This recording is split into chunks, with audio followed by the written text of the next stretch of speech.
한번 돌리겠습니다. 네, 감사합니다. 네, 우리 나의 주인 되신 그리스도 고백한 다음에 말씀 나누도록 하겠습니다. 주는 그리스도시요 살아계신 하나님의 아들이십니다. 나의 주인 되신 그리스도는 나의 참 해방자이십니다. 나의 참 승리자이십니다. 나의 참 인도자이십니다. 나의 주인 되신 그리스도는 하나님을 만나는 길이 되십니다.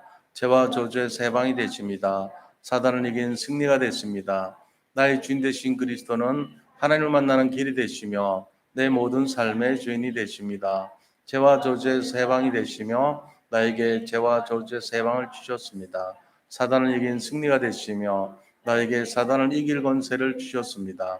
예수님이 나의 모든 문제의 주인이 되어 주시고 지금 성령으로 역사하여 주시옵소서. 창세기 3장으로 말미암아 가문 가정을 통해서 나에게 내려오는 모든 저주가 예수님의 이름으로 꺾이게 하시고 마음과 생각의 해방을 받게 하옵소서. 나의 모든 문제 배후의 역사는 악한 영은 예수 그리스도의 이름으로 명하노니 지금 떠나갈지어다. 모든 문제 해결자이신 예수 그리스도의 이름으로 기도합니다. 아멘.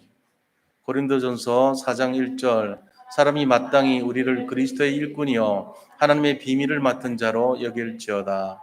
야고보서 4장 7절 그런즉 너희는 하나님께 복종할지어다. 마귀를 대적하라. 그리하면 너희를 피하리라.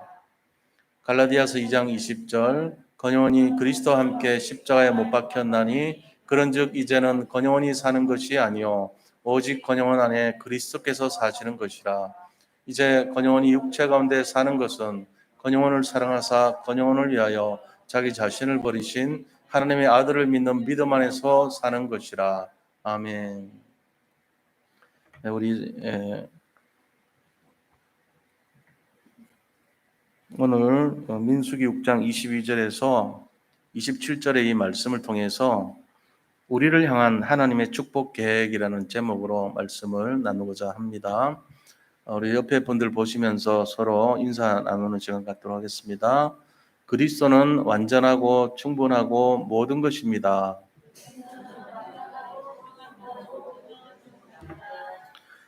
또 인사하겠습니다. 하나님께서는 우리를 축복하십니다. 예, 우리가 오늘날 세상을 이렇게 보면요, 참 여러 가지 문제가 많이 있는 걸 볼 수 있어요. 옛날에 뭐 불과 100년, 200년 전만 해도 없었던 그런 문제들이 너무나 많이 생겼습니다, 지금. 그런데 이런 어려움 속에서 특별히 정말 생각지도 못했던 전염병이 지금 전 세계로 확산이 되면서 각종 변이가 또 일어나고 그것 때문에 전 세계 정치와 경제와 모든 사회, 문화 모든 것에 영향을 끼치고 사람들의 마음속에 불안을 조성을 하고 위기감을 불러일으키는 그런 시대가 되고 있습니다, 지금. 그래서 불신자들은 굉장히 불안해하죠. 믿는 사람들도 정말로 언약을 잡지 않았다면은 앞날에 대해서 염려로 가득한 그런 시절이라고 볼 수 있어요. 근데 우리가 이런 상황 속에서도 잘 살펴봐야 되는 것이 뭡니까? 그게 바로 과연 그렇다면은 우리는 성경 속에서 무엇을 찾아야 되냐 하는 거예요. 이유는 뭐냐 하면요. 하나님께서 행하시는 축복의 계획, 축복 계획의 원리가 있어요. 이 원리는 역사가 말하는 것과 비슷한 원리입니다. 역사는 어떤 속성을 갖고 있냐면요. 역사는 반복돼요. 성경 속에 나오는 성경의 역사도 계속 반복되는 걸 볼 수 있어요. 특히 사사기 내용을 보면은 14명의 사사를 거치면서 이스라엘 사람들이요. 영적 패턴이 비슷해요. 그들이 언약을 잡고 정말로 오직 하나님 바라봤을 때는 다 회복이 되고 치유가 됐습니다.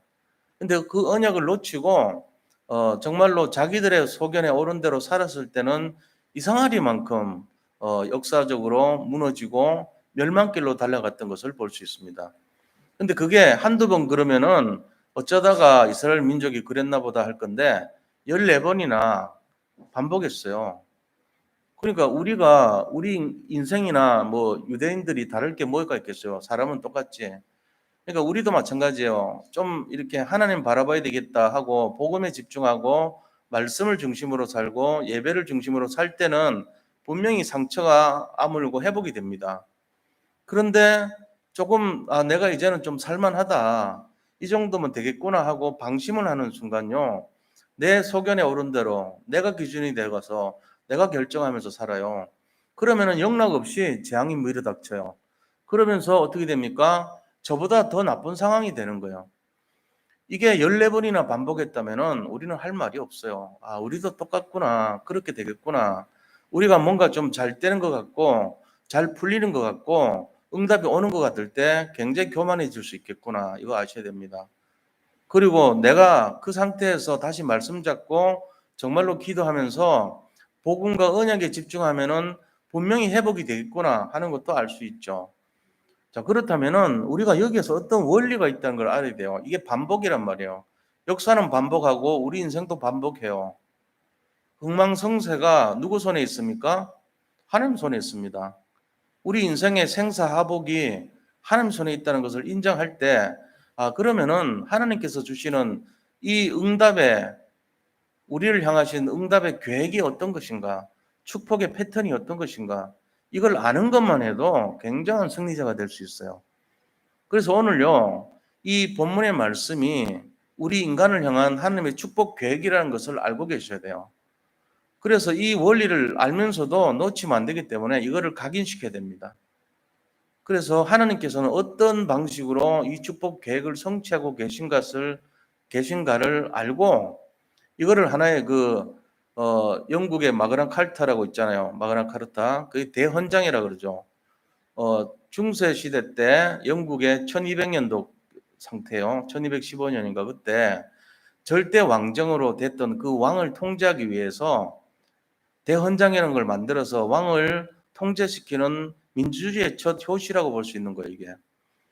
그런 것처럼 우리 인생에 내가 지금까지 내가 원하는 대로 살았고 내가 원하는 기도만을 했던 내 인생에서 하나님이 나에게 주시려고 하는 축복의 계획과 원리를 내가 알고 하나님을 중심으로 생각해보고 하나님이 나에게 주시려는 대원칙이 무엇인가를 알고 그 기준을 가지고 내 인생을 다시 바라봐야 되겠구나 하는 것으로 생각을 바꾸셔야 됩니다. 그게 되면요, 놀라운 기적이 시작됩니다. 지금까지 내가 살았던 거 전부 엉터리라는 걸 발견하게 됩니다. 링컨 대통령이 대통령 돼가지고 갈라디아서 3장 18절 언약 잡고요. 남북 전쟁이 일어났어요. 노예를 해방하자 해가지고 그리스도 예수 안에서 헬라인이나 뭐 야만인이나 그리스도인이나 다 하나라는 그 언약이잖아요. 그거 잡고는 해방의 전쟁을 시작했습니다. 근데 북군이 밀렸어요. 그럴 때 이 링컨 대통령 밑에 있던 그 참모들이 이제 기도를 했죠. 우리 남군을 이기게 해달라고. 그런데요, 느닷없이 링컨이 뭐라 그랬습니까? 우리 참모들이 어떻게 기도합니까? 남군이 이기기를 위해서, 북군이 이기기를 위해서 기도하냐? 그런 기도를 하면 하지 마라. 이랬어요. 말이 됩니까? 지금 생명을 오가는 그 전장터에서 자기 편이 이기게 기도하려는 건 당연한 거죠. 근데 그게 틀렸다는 거예요. 거기서 링컨의 굉장히 새로운 면을 우리가 볼 수 있죠. 뭐를 얘기합니까? 링컨은 우리를 위해서 하나님이 우리 편이 되달라고 기도하지 말고 우리가 하나님이 원하시는 편이 되어서 하나님이 원하시는 하나님 편이 되어서 기도하기를 하라 그랬습니다. 만약에 우리 편이 되달라고 하는 기도를 하거들랑 하지 마라 그랬어요. 우리는 대부분 하나님 내 문제 해결해 주세요. 하나님 내 편 돼 주세요. 이런 기도하잖아요. 만약에 두 명의 친구가 서로 예수를 믿어요. 같은 교회 다녀요. 싸움이 붙었어요. 그러면은 A라는 친구가 하나님 제 편 돼 주세요. B라는 친구도 하나님 제 편 돼 주세요. 하나님이 뭐라고 그러실까요? 얘들아 너들끼리 해결해라. 나는 니들 편 되기 싫어. 이럴 거 아니에요. 하나님이 그런 우리의 편의를 위한 사용되는 분이 아니라는 거예요. 우리는 잘못 살고 있어요. 지금까지. 하나님을 잘못 알고 있는 거예요. 자꾸만 내 편 돼달라고 하는 그 어린아이 같은 신앙을 버리지 않는 한 계속 갈등은 쌓이게 돼 있습니다. 역사는 반복되게 돼 있습니다. 나중심의 신앙생활은요, 우리는 진짜 생각해 봐야 돼요. 틀린 신앙생활이에요. 어떻게 보면은 불교가 더 깊어요. 그런 면에서는. 불교는 첫판부터 뭐라고 얘기하는지 아세요? 내가 없다 그럽니다. 그래서 불교의 3대 중요한 교리가 뭐라고 얘기했냐면요. 재행무상이라고 그랬어요. 모든 것이 무상하다는 거예요. 내가 살고 있는 모든 것이 무상하다. 무상이란 말은 상자는 항상 상자니까 항상 된 것이 없다. 일정한 것이 없다. 정해진 것이 없다는 거예요. 무상이라는 거예요. 덧없다는 거죠. 정해진 것이 없다는 거예요. 그러니까 모든 재행, 모든 행동이 행하는 것이 덧없다는 거예요. 너무 막 거기에만 집착하고 이것이 응답이다 그러고 그런 거 하지 말라는 거예요. 벌써 차원이 틀리잖아요, 수준이. 그리고 제법 무하라 그럽니다. 모든 법이, 사람 사는 모든 법이 내가 없다고 그런 거예요. 무하. 그런 걸 말하잖아요, 벌써. 그러고는 일체 계고래요. 모든 것이 다 고통이라 그럽니다. 우리가 이래 보면 그게 맞거든요, 사실은. 그럼 불교 믿어야죠. 그런데 거기 없는 게 있어요. 뭐죠? 불교는 무소유도 주장하고요. 굉장히 깊이 있는 내용들이 많습니다. 그런데 불교가 해결 못하는 게 있는 게 그게 뭡니까? 흑암을 걷지를 못해요. 사단마귀를 이기지를 못해요. 그게 문제인 거예요. 우리는 세 가지를 가지고 이거를 초월할 수 있는 힘이 있어요. 그 세 가지 힘이 뭐죠? 보좌의 능력, 시공간 초월하는 능력, 그 다음에 빛의 능력입니다. 이거를 가지고 이 시대의 모든 것을 초월하고 승리하는 비밀이 있는 거예요. 흑암과 저주와 지옥 배경을 꺾을 수 있는 힘을 갖고 있는 거예요, 우리가. 그게 다른 거예요. 그래서 예수님만이 길이요, 진리요, 생명인 것입니다. 이 차이를 알아야 돼요. 깊이를 따지면 불교가 더 깊어 보여요, 사실은. 지금도 그렇습니다. 사람들이 전부 어디에 걸려 있습니까? 세상에 걸려 있습니다. 물질에 걸려 있습니다. 성공에 걸려 있습니다. 사실은 자기의, 나에 걸려 있는 거예요. 근데 그거를 굉장히 말을 합니다. 질문을 합니다. 무라 그럽니다. 재행무상, 재법무화, 일체계고, 무소유 이런 걸 딱 얘기해 버리면 할 말이 없어요. 길거리 가는데 배낭 있잖아요. 비어있는 배낭 등에 짊어지고 있는 승려 2명의 사진을 더 걸어 놓습니다. 배낭 속에는 아무것도 없어요. 탁발 승려라 그러죠. 이렇게 보시라 그런 걸 얻기 위해서 쌀을 얻으러 가는 그 승려의 뒤에 아무것도 없는 거예요. 비어있는 배낭을 딱 2명의 승려 뒤에 그거 있는 거 사진 찍어놨어요. 뭔가 생각하게 만들어요. 깊이가 있어요. 근데 우리는 다 세상 중심이고 물질 중심으로 살고 성공 중심으로 빠져 있고 궁극적으로는 나 중심이 되는 거예요. 그래서 뭐가 많냐? 갈등이 많아요. 번뇌가 많다 그러죠. 자, 이런 상황 속에서 우리가 이 하나님께서 주시는 축복의 원리를 찾지 못한다면 사사기 14번의 실패자처럼 늘 자기 소견에 옳은 대로 행할 수밖에 없는 거예요, 상태가. 영적 상태가 그렇단 말이에요. 그래서 오늘 우리가 불교 신자보다는 나아야 될 거 아닙니까? 그래도 하나님 자녀인데 적어도 우리는요, 하나님의 특별한 신분과 권세를 입은 자들인데 여기서 정말로 승리자가 되어야 됩니다. 오늘 이걸 찾아내는 이런 팬데믹 정말 어려운 시간표라 할지라도 승리하는 원리를 찾는 시간 되시기를 축원드립니다. 이거 찾아내야 돼요. 그래서 이거를 정말로 마그나 카르타가 그랬지 우리 인생에 복음의 대헌장 같이 새기고 이 축복의 원리를 가지고 신앙생활에 승리하시기를 축복합니다. 자, 그러면 본론에 들어가서요. 첫 번째입니다. 축복 원리 첫 번째. 오늘 본문 말씀 22절, 23절을 먼저 보세요. 여호와께서 모세에게 말씀하여 이르시되 아론과 그의 아들들에게 말하여 이르기를 너희는 이스라엘 자손을 위하여 이렇게 축복하여 이르되 이렇게 말합니다. 축복을 주시는데 누구한테 먼저 얘기했냐면은 이스라엘 백성에게 나타난 것이 아니에요. 축복하실 때 제일 원리입니다. 지금 축복받는 축복의 제일 원리가 영적 심부름꾼을 통해서 축복을 전달하셨다는 거예요. 이게 축복의 제일 원리입니다. 다시 말하면은 모세와 아론과 그 제자들, 그 제사장들에게 나타나셨어요. 그런데 22절에요. 제일 먼저 전달한 사람이 모세에게 말씀하여 이르시되 이랬습니다. 모세는 성격이 뭐죠? 왕 비슷해요. 왕 아니에요. 왕은 아닌데 왕 비슷해요. 그리고 제사장 아닌데 제사장 비슷한 역할을 했습니다. 왕과 제사장의 직무를 겸한 사람이 우리나라도 있었죠. 당군입니다. 당군이란 존재가 뭘 했습니까? 정치적 지도자면서 동시에 영적인 지도자 역할을 했던 거예요. 당군 왕검이라고 그래요.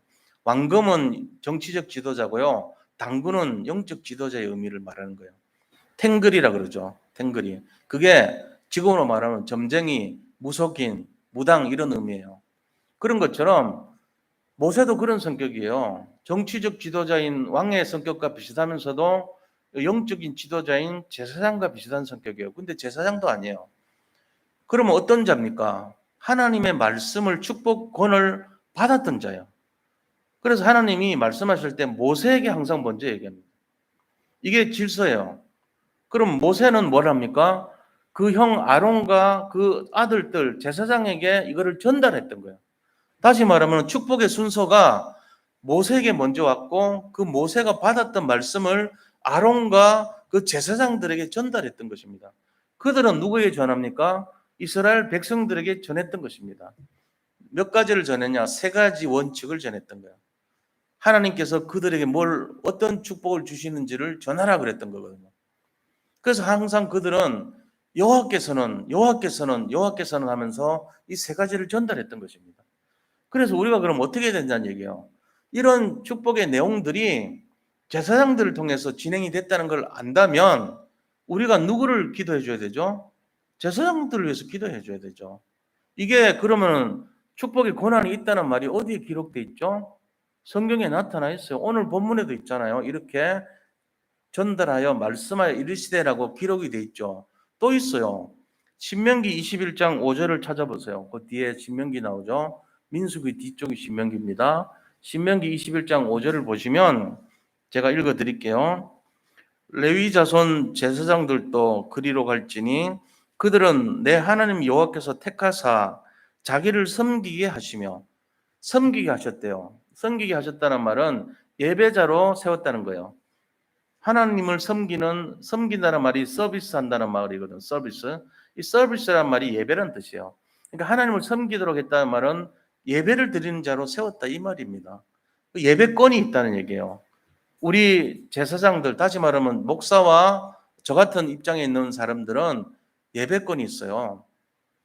예배를 아무나 할 수는 없잖아요. 예배 권한이 있는 거예요. 자, 그 다음에 두 번째는 어떤 권한을 주셨냐면요. 또 여호와의 이름으로 축복하게 하신지라. 축복권이 있는 거예요. 이 축복의 권한을 베네딕션이라 그래요.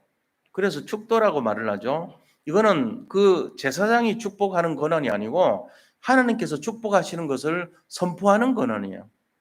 그러니까 제사장이 기도하는 게 아니에요. 이거는 하나님께서 이 자리에 와서 저의 몸을 입고 그 언어를 제 입술을 통해서 말씀하는 게 축도예요. 제사장이 마음대로 기도하는 그런 게 아니에요, 사실은. 우리가 막 기도하는 게 아니에요. 목사님이 기도하는 게 아니에요. 하나님께서 지금 이 자리에 계신 모든 성도님들과 온라인 드리는 모든 분들에게 축복을 전하는 것이 축도라 그래요. 그래서 아무나 하면 안 돼요. 기름 부은 받은 자가 하나님을 대신해서 전하는 거예요. 그래서 일반 성도들도 축복을 받을지어다 이런 말 하면 안 돼요. 기도합니다 이렇게 해야 돼요. 뭐 하기를 기도합니다 이렇게 해야지 뭐 하기를 축복합니다. 원칙적으로는 그렇게 쓰면 안 되게 돼 있어요. 그럼 뭐 그런 걸 따지냐? 모든 사람 축복해 주면 좋지. 예, 좋습니다. 그러나 원칙은 알고 계셔야 돼요. 이런 거라니까요. 그래서 윤재숙 그 전도사님 같은 경우는 자기가 목사가 안 됐기 때문에 어떤 상황 속에서도 제가 이 메시지 들어보면은 마지막에 기도합니다로 끝내요. 항상. 그분은 영적으로 질서를 아는 분이에요. 사람들에게 응답 받기를 기도합니다. 이렇게요. 목소리가 좀 특이한 거잖아요. 뭐뭐 하기를 기도합니다. 이렇게 말하잖아요. 그게 맞다니까요. 왜? 자기한테는 권한이 없어요, 아직은. 이런 부분들을 알고는 계셔야 돼요. 자, 세 번째는 어떤 권한이 있죠? 세 번째는 모든 소송과 모든 투쟁이 그들의 말대로 판결될 것이니라 그랬습니다. 판결권이 있는 거예요. 그러니까 이 세 가지 권한을 하나님께서 이 제사장들에게 주셨다는 겁니다. 그래서 우리는 그렇다면은 이거를 생각해서 민수기 22장 민수기 6장 22절 23절과 또 신명기 21장 5절을 근거로 했을 때 우리가 뭘 해야 되냐 이거죠. 제사장들은 구별된 사람이니까 우리가 받들어 모셔야 되겠구나. 그게 아니에요. 그런 의미가 아니에요. 제가 그런 의도로 했다면 저는 나쁜 설교한 겁니다. 그게 아니고 영적인 심부름꾼인 이 제사장을 위해서 기도해 줘야 돼요. 성령의 충만함과 오력을 위해서 담임 목사가 제대로 건강 유지하고 영적으로 바로 세워지고 우리 모든 성도님들과 교회와 하늘 보좌를 섬기는데 부족함 없도록 성령의 충만함을 기도해 줘야 되는 거예요. 그리고 아울러 그렇다면은 신부님과 같이 반드시 사제를 거쳐서 우리가 들어가야 되냐? 그건 아니죠. 이제 휘장이 성전 휘장이 찢어졌어요. 위에서 밑으로. 예수님께서 십자가에서 돌아가시는 순간 그때 휘장이 찢어졌다 그랬어요. 그거는 뭔 말이냐면요. 모든 성도가 만인 제사장으로 이제 지성소로 들어갈 수 있는 자격을 받았다는 거죠. 모든 사람이 기도해서 직접 갈 수가 있어요. 그때부터. 그러면 뭡니까? 신부를 통해서만 가는 게 아니고 이제 모든 사람들이 스스로 갈 수 있게 됐단 말이에요. 그럼 만인이 제사장인데 왜 목사님은 대단하게 해야 됩니까? 이때 구약 시대 원리가 이런 거예요. 그러니까 우리 축복의 원리는 알고 계셔야 돼요. 하나님이 이 목사에게 축복을 전달해 줘요. 그럼 여기서 축도를 해주거나 하나님께 전달해 줄 때 이게 전달이 되는 거예요. 이 과정을. 이게 원리라는 거죠. 그러니까 누구를 기도해 줘야 되나? 기도해야 돼요. 그래서 우리가 금요철학 때, 금요 예배 때 담임 목사를 위해서 기도하잖아요. 말씀을 위해서도 기도하잖아요. 강단 말씀을 놓고도. 왜요? 제가 마음대로 얘기해 버리면 안 되니까 성경에서 하나님이 말씀하시기를 원하는 걸 전달해 줘야 되죠. 이 시간표에 그 말씀 들어야 될 이유가 있는 사람들이 앉아 있는데 제가 제 욕심과 제 속에는 어른대로 말해 버리면 큰일 나죠. 그래서 기도를 해줘야 되는 거예요. 그러면 저는 뭘 해야 됩니까? 아, 당연히 기도해야지. 왜 안 하냐? 이럽니까? 그게 아니고 성도님들 위해서 저도 기도해야 되는 거예요. 한 분 한 분들의 인생을 놓고 기도하고 그분에게 복을 주기를 기도하고 그분들이 정말로 하나님의 자녀로서 신분과 권세를 누리고 정말 하나님의 응답을 누리고 축복을 누릴 수 있도록 기도해 줘야 되는 거예요. 그 배경이 되는 거죠. 그렇게 하는 겁니다. 그래서 특별히 힘들고 어려운 분들, 상처 많은 분들, 여러 가지 사방의 우겨쌈을 당한 분들은요, 제 레이더에 꽂혀 있어요. 안테나에 잡혔어요. 그런 분들은 영락없이 기도합니다. 왜요? 그게 제가 해야 될 직무니까요. 사람들은 잘 몰라요. 누가 뭘 하는지도 모르고 잘 모릅니다. 그러나 우리가 깊숙한 것까지도요, 기도하고 있다는 걸 알아야 됩니다. 서로를 위해서 기도해 주는 거예요. 그래서 윈윈으로 해야 돼요, 윈윈. 천국은요, 이 팔이 이렇게 어, 부러진 사람들이 천국과 지옥을 가는데요. 지옥은요, 자기가 그걸 먹으려고 그래. 이 숟가락을 이 팔에다 묶어놨어. 부러진 팔에다 숟가락 묶어놔가지고 먹으려니까 이게 굽혀지냐고요. 기부수했는데 숟가락 끼워놨다고 생각해보세요. 밥을 퍼가지고 먹으려니까 평생 못 먹어. 배고파 죽겠다, 죽겠다 그러면서 그러고 있다고, 지옥은. 근데 천국은 어떻게 해요? 서로 밥을 퍼가지고 나한테 못 와. 이게 굽혀지지가 않아. 이렇게 바짝 있는데 어떻게 돼요? 남한테 먹여주는 거예요. 자, 내가 펐으니까 당신 먼저 먹으세요. 먹습니다. 기다려줘. 천천히 해야 돼. 밥이 뜨거우니까. 그까지 배려까지 해주면서. 그러면 저쪽에서도 내 밥도 당신이 드세요 하고는 주신다고. 그래가지고 전부 포동포동하대 저같이. 천국 사람들의 이 모습이 너무 날씬하려 그러지 마세요. 서로 떠먹여줘야지. 그렇잖아요? 각박하게 내 거 먹으려고 평생 해가지고 못 먹어. 이게 굽혀지기를 하나 못 먹죠. 그게 천국과 지옥의 상태란 말이에요, 지금. 우리가 이걸 알고 서로를 위해서 섬겨야 됩니다. 나는 당신을 위해서 섬기고 당신은 나를 위해서 섬기고 그럼 싸울 일이 없어요. 갈등이 없어요. 지금 왜 갈등인지 아세요? 그냥 내 거 너무 많이 챙겨 먹으려고 하다 보니까 남들이 먹으려고 그러면 그걸 방해해야 돼. 밥솥 위에 손 얹어가지고 못 먹게 만들어. 싸워. 그러니까 안 되는 거예요. 그러니까 우리가 이런 내용을 알면 진짜 섬김이 뭔구나. 서로를 위해서 섬겨야 되겠구나. 무슨 뭐 담임 목사가 무슨 뭡니까? 유세합니까? 그런 게 아니잖아요. 복음을 위해서 축복의 질서를 제대로 인도받기 위해서 목사님이 제대로 되면은 성도님들한테 축복이 타고 내려오는 거 아닙니까? 마치 하늘에서 천둥 번개가 치면 그것이 우리 몸을 타고 내려오듯이 똑같은 거예요. 그럼 제대로 돼야 되죠. 제가 절연체가 되면 안 되죠. 이 전기를 잘 소화할 수 있도록 돼야지 저를 타고 내려갈 거 아닙니까? 그러니까 기도를 해 주셔야 돼요. 상처받지 않고 흠나지 않고 병나지 않고 제대로 성령 충만할 수 있도록. 그래서 마찬가지로 저도 성도님들이 상처받지 않고 정말 어려움 당하지 않도록 늘 보호기도 해주고 방패기도 해주고 영적 싸움 해주고 그렇게 하는 겁니다. 왜? 기도할 줄 모르는 분들이 많기 때문에 그래요. 우리가 이런 거를 잘 알고 계셔야 돼요. 이게 축복의 제일 원리예요. 그래서 하나님께서 모세에게 말씀 전하고, 모세는 아론과 그 밑에 제사장들에게 전하고, 또 이 아론과 제사장들은요 백성들에게 이 세 가지를 전달해 준 거예요. 자, 그럼 두 번째입니다. 두 번째, 하나님 축복 계획의 두 번째 원리가 있어요. 그게 뭐냐는 걸 알아야 됩니다. 우리를 향한 하나님의 축복 계획 두 번째 원리, 그것은 바로 세 가지를 대헌장같이 항상 선포했어요. 이거를 각인하라는 거예요. 자, 그래서 24절부터 26절까지 이거는요 일주일 동안 한 1000번을 읽으세요. 숙제입니다. 이거 1000번 읽는 거 얼마 안 걸려요. 1시간이면 될지도 몰라요. 일주일 동안 1000번 읽으시라고요. 이 세 가지. 근데 이스라엘 사람들은요 이거를 할 때, 세 가지 전달할 때 이 세 가지가 전부 시작이 여호와께서, 요한은 이렇게 나왔거든요. 24절에도 요한은 있고 25절에도 요한은, 26절에도 요한은 이렇게 돼 있어요. 주시는 분이 하나님이시란 걸 강조한 거예요.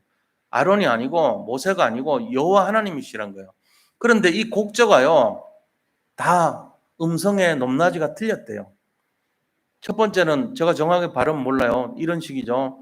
처음에는 여호와는 이렇게 말씀하시고, 두 번째는 여호와는 이렇게 할 수도 있고요. 세 번째는 여호와는 이렇게 할 수도 있고요. 그런 식으로 각자의 음량과 분량이 다르지만 하나님의 그 방식으로 이 세 가지 축복을 반드시 전한다는 의미를 그렇게 전달했다고 합니다. 자, 그러면 첫 번째 우리가 이 축복 계획의 원리, 두 번째 대헌장과 같은 세 가지 원칙의 세 가지 중에 첫 번째가 뭐냐면 24절입니다. 여호와는 너에게 복을 주시고 너를 지키시기를 원하며, 이거예요. 우리를 복을 주시고 지키시기를 원한다는 거예요. 이거 1000번 읽어서 완전 내 걸로 만들어요. 아, 나는 복이 없어. 나는 복을 못 받았어. 이 사람은요, 영적인 상태가 지금 완전히 속은 상태예요. 마귀한테 완전 속았어요. 이미 와 있는데, 없다는 분들 와보세요. 제가 찾아드릴게요. 오늘 그 얘기 할 거예요. 24절의 축복이 뭐예요? 나에게 왔어요. 나한테 온 축복이 뭔데요? 잘 보세요. 24절의 첫 번째 내용이요. 뭐냐면은 보세요.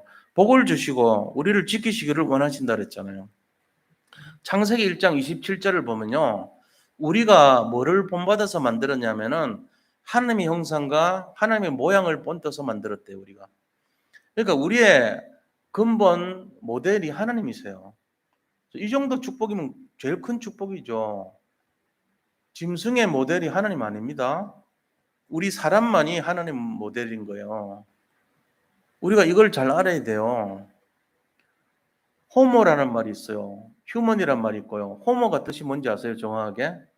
호모란 뜻은 흙이란 뜻입니다. 거기서 휴먼이라고 하는 인간이란 뜻이 나왔어요. 히브리 말로 하면은 호모는 아담아라 그래요. 그리고 휴먼은 아담이라 그럽니다. 아담이라는 소리는 많이 들었잖아요. 아담 뜻이 인간이란 뜻이에요. 휴먼이란 뜻이에요. 마찬가지로 땅은 아담아라 그럽니다. 근데 그게 영어로는 라틴어죠. 호모라 그럽니다. 호모 사피엔스 뭐 이렇게 말합니다. 그래서 그 호모란 뜻이 흙으로 만든 존재란 뜻이에요.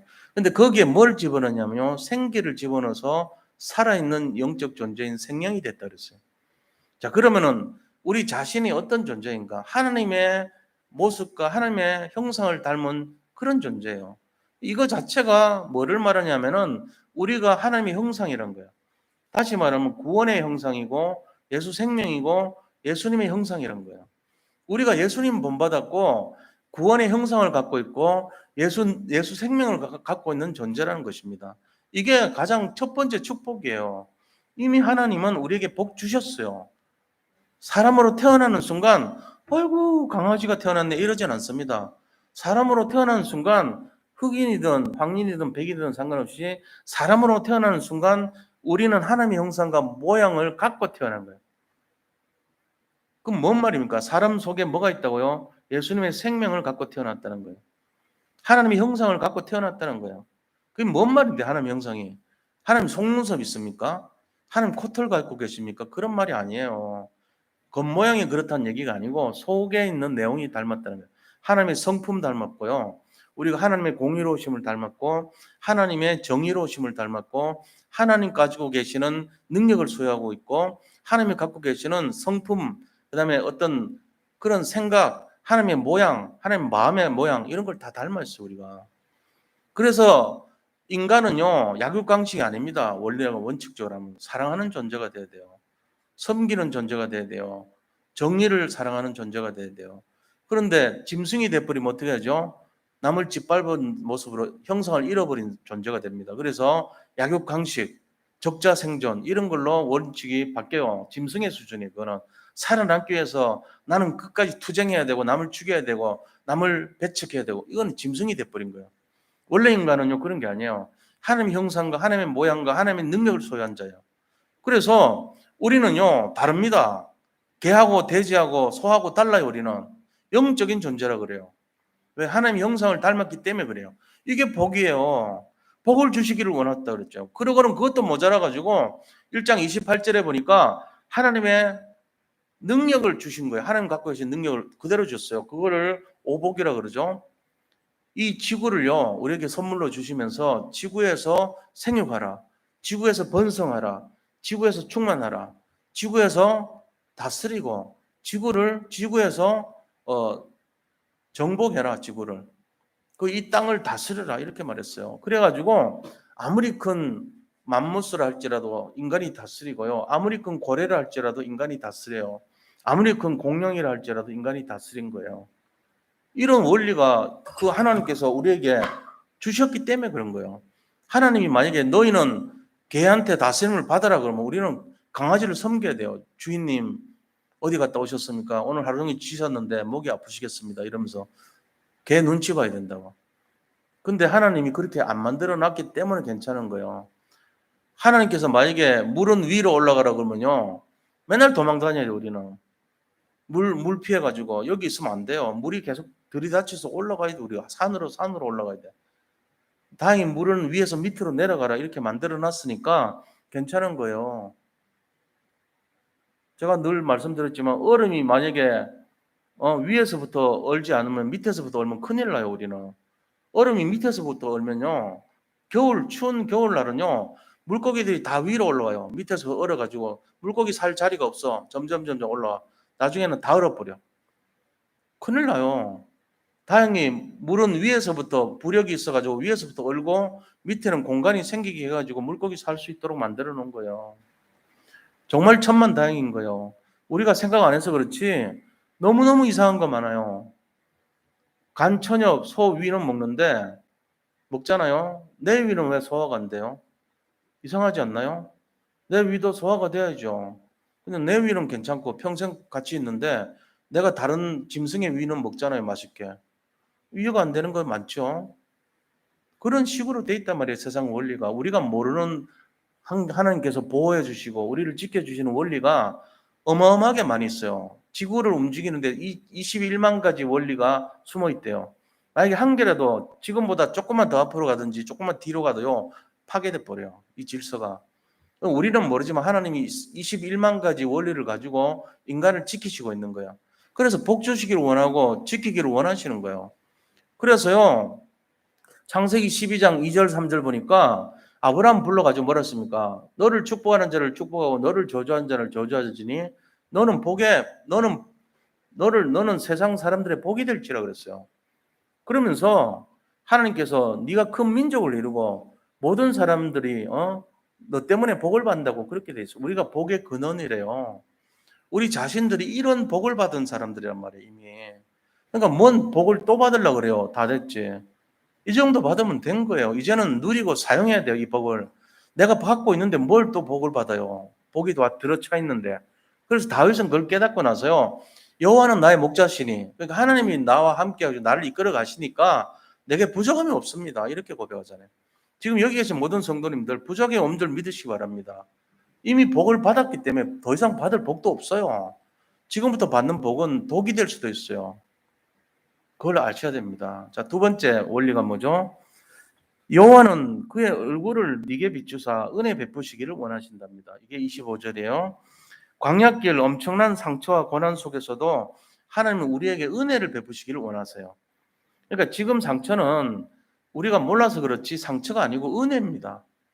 우리가 그 받은 것이 은혜가 넘치는 삶이란 걸 찾아내야 돼요.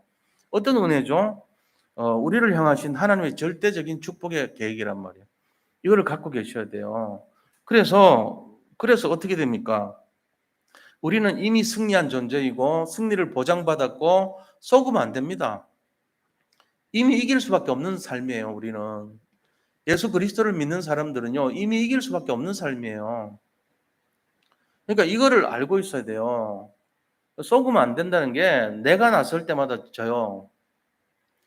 우리가 불교 믿는 사람들보다는 나아야 되지 않습니까? 예를 들면은 불교 금강경에 보니까 네 가지 상을 설명하고 있어요. 그 상을 조심하라는 거예요. 뭔 말이냐? 아상, 인상, 중생상, 수자상 이런 건 내세우지 말라 그랬어요. 그게 뭔 말이냐? 아상은 내가 난데 하는 거 그거 버리라는 거예요. 그다음 인상은 내가 사람인데 하는 거 버리라는 거예요. 중생상은요. 내가 중생인데 하는 거 버리라는 거예요. 내가 짐승 아니고 중생이라는 거죠. 네 번째 수자상은요. 내가 목숨 가지고 내가 생명 가진 존재인데 하는 거 버리라는 거예요. 목숨 숫자거든요. 저 이런 거를 왜 말합니까? 우리는 그만큼 교만하기 쉽고요. 내가 낸데 하는 거 주장하고 싶어 하고요. 내가 뭔가를 자랑하고 싶어 하고 그런 존재라는 거예요. 그 수준 낮은 존재예요. 그거 다 버리라는 거예요. 나를 버리라는 거예요. 자기를 부인하고 이 말 아닙니까? 굉장히 깊이 있잖아요.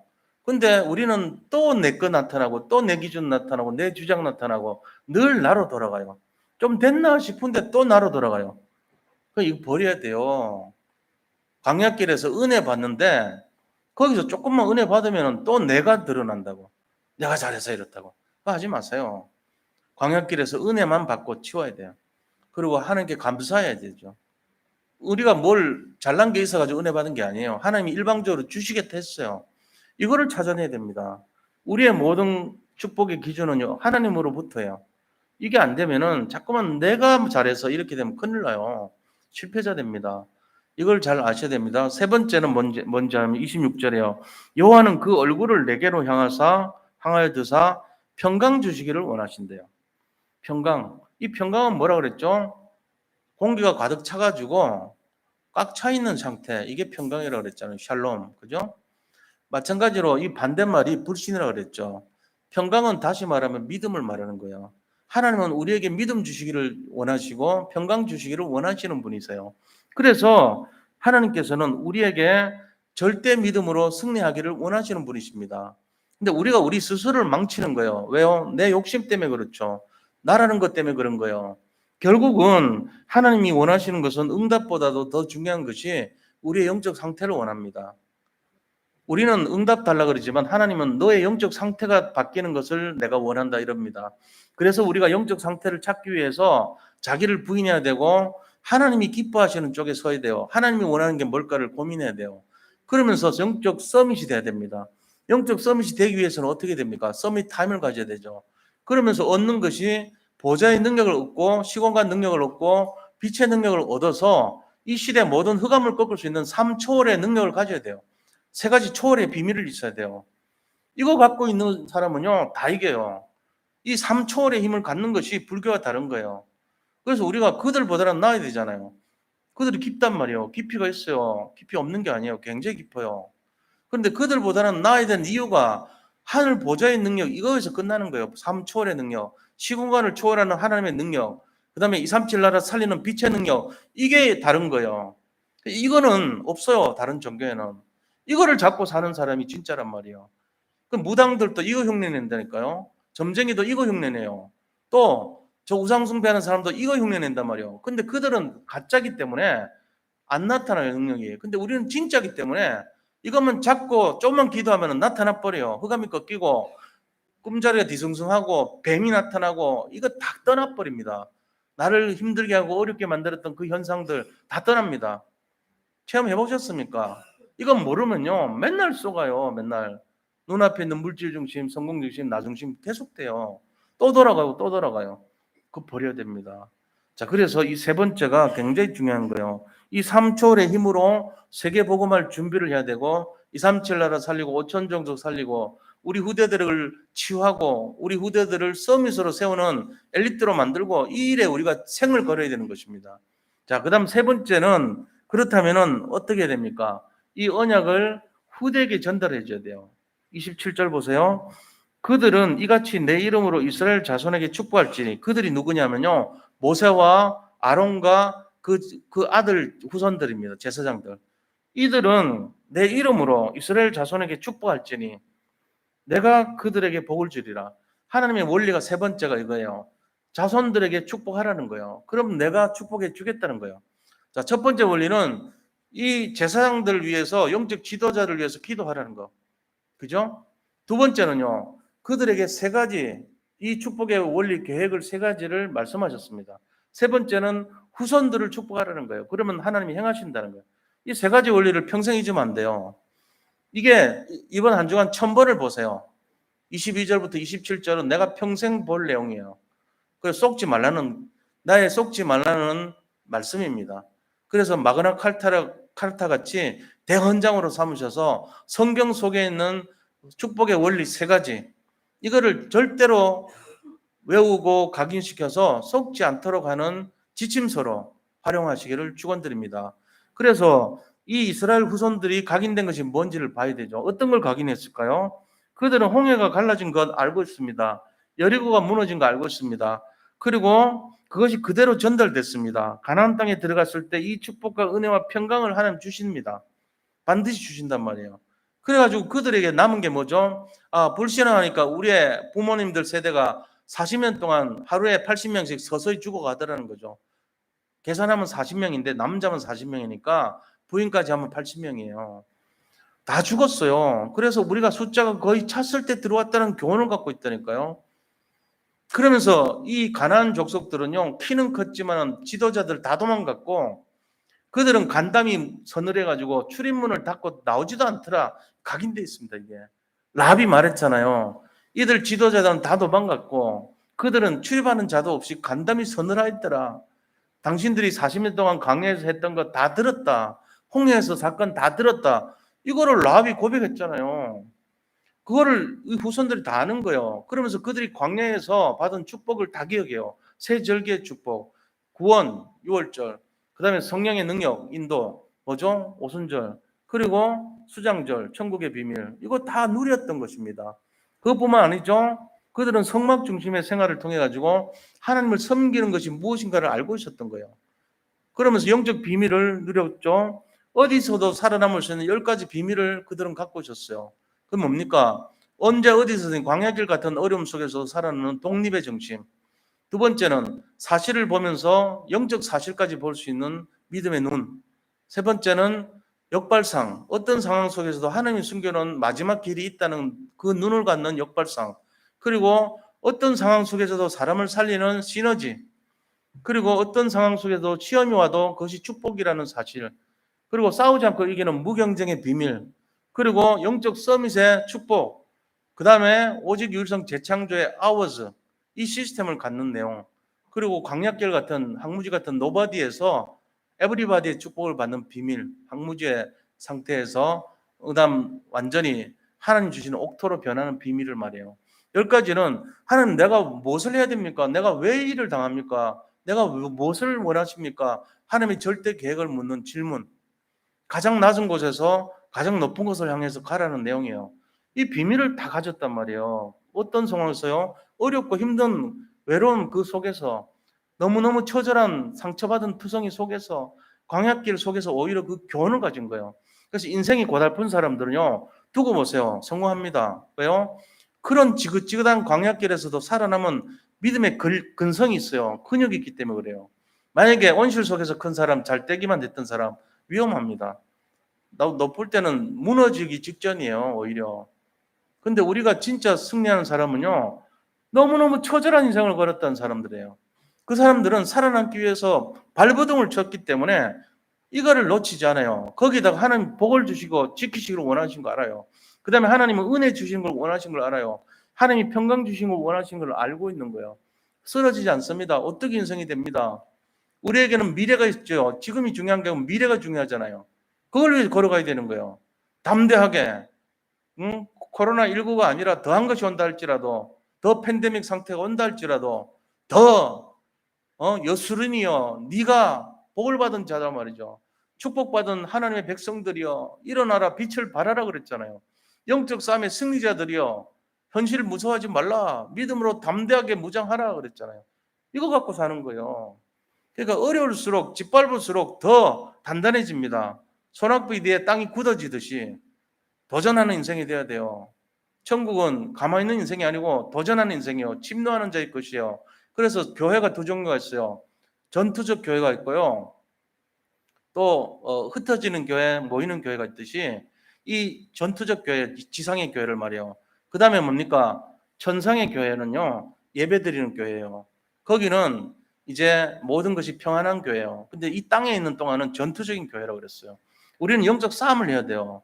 이거 잊으면 안 돼요. 평안을 구하는 것이 신앙생활이 아닙니다. 내 입맛에 맞는 응답만을 구하는 것이 신앙생활이 아니에요.